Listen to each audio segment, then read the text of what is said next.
tracks. We are moving forward, and the fact that this summit brought together so many countries from South America, from Africa, from Asia, and we see that those who are not here, they see what is happening. They see that this is the momentum and peace formula, and Ukraine is building peace around principles of UN Charter. It really brings us forward.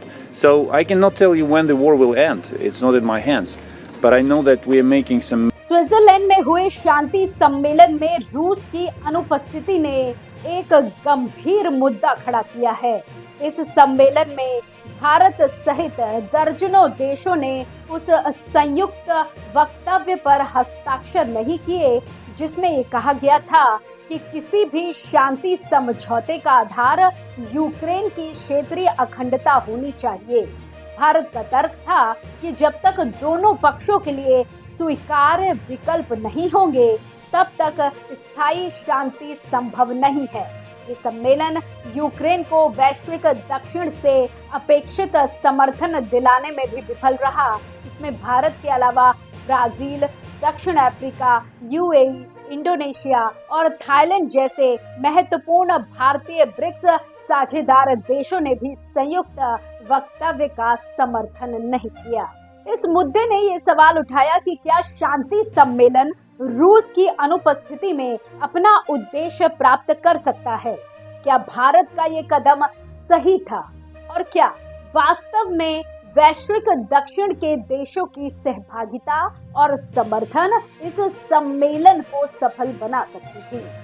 इन सवालों के साथ हम इस घटनाक्रम की गहराई में जाकर इसके विभिन्न पहलुओं को समझेंगे। नमस्कार, आप देख रहे हैं एयर न्यूज। स्विट्जरलैंड में आयोजित 2 दिवसीय शांति सम्मेलन में कुल 100 देशों और संगठनों ने भाग लिया।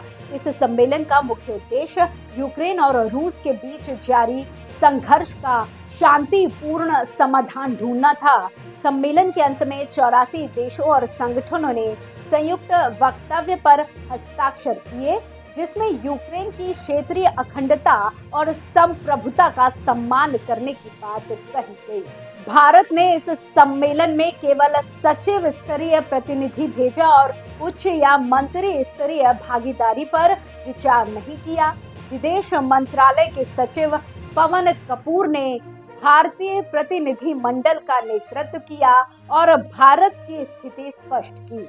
उन्होंने कहा कि केवल उन विकल्पों को स्वीकार करना जो दोनों पक्षों के लिए स्वीकार हो ही स्थायी शांति का मार्ग प्रशस्त कर सकते हैं।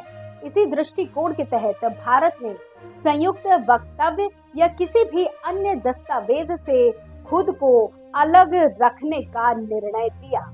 भारत के अलावा ब्राजील, दक्षिण अफ्रीका, यूएई, इंडोनेशिया और थाईलैंड जैसे महत्वपूर्ण ब्रिक्स साझेदार देशों ने भी संयुक्त वक्तव्य पर हस्ताक्षर नहीं किए।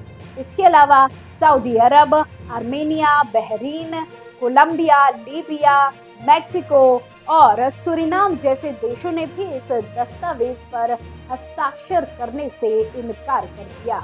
हालांकि संयुक्त वक्तव्य में कहा गया कि संयुक्त राष्ट्र चार्टर और क्षेत्रीय अखंडता और संप्रभुता का सम्मान ही यूक्रेन में व्यापक, न्यायपूर्ण और स्थायी शांति प्राप्त करने का आधार हो सकता है। यूक्रेन के राष्ट्रपति वोलोदिमीर जेलेंस्की ने इस वर्ष की शुरुआत में प्रधानमंत्री नरेंद्र मोदी से उच्च स्तरीय भागीदारी की अपील की थी और बाद में अपने विदेश मंत्री दमित्रो कुलेबा को भी भारत भेजा था ताकि उनके 10 सूत्रीय शांति योजना की प्रभावशीलता को समझाया जा सके। ऐसे में इस सम्मेलन की सबसे बड़ी चुनौती रूस की अनुपस्थिति थी।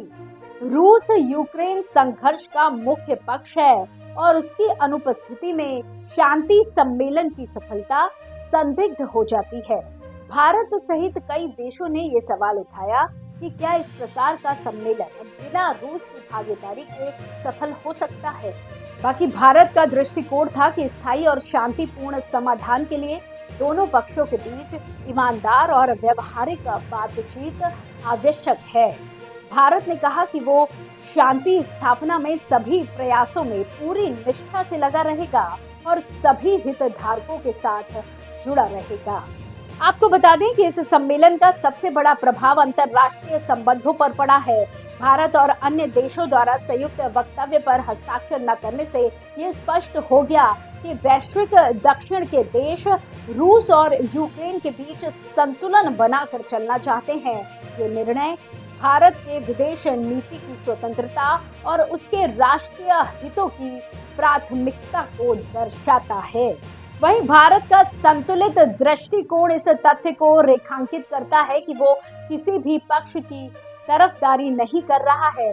भारत ने हमेशा से ही शांति और स्थिरता के लिए बातचीत और कूटनीति पर जोर दिया है।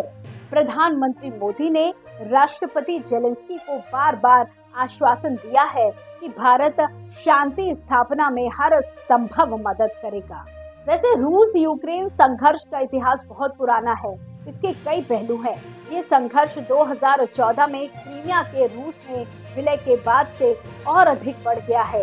यूक्रेन ने इस विलय को अवैध माना और रूस पर आरोप लगाया कि वो यूक्रेन के पूर्वी हिस्से में अलगाववादियों का समर्थन कर रहा है। वैश्विक दक्षिण के देशों की भूमिका इस सम्मेलन में महत्वपूर्ण रही है।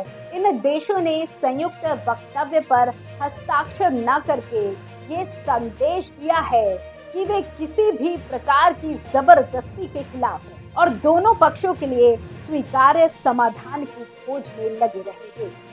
आपको बता दें कि ब्रिक्स का विस्तार, इसमें नए सदस्य देशों का शामिल होना भी इसी प्रकार का एक उदाहरण है।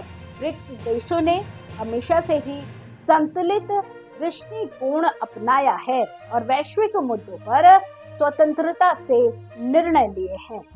इसके अलावा अफगानिस्तान संकट भी अंतर्राष्ट्रीय संबंधों और कूटनीति का एक प्रमुख उदाहरण है। तालिबान के सत्ता में आने के बाद विभिन्न देशों ने अफगानिस्तान की स्थिति पर अपने अपने दृष्टिकोण से निर्णय लिए हैं। वहीं ईरान इजरायल संघर्ष भी एक अंतर्राष्ट्रीय मुद्दा है, जिसमें विभिन्न देशों की कूटनीति और निर्णय महत्वपूर्ण भूमिका निभाते हैं। तो अभी के लिए इतना ही। बाकी अन्य खबरों और घटनाओं से जुड़े रोचक विश्लेषण के लिए बने रहिए हमारे साथ। बाकी आपको ये वीडियो पसंद आया हो तो इसे लाइक करें, शेयर करें और हमारे चैनल को सब्सक्राइब करें ताकि आप हमारी आगामी सभी वीडियो की जानकारी पा सकें।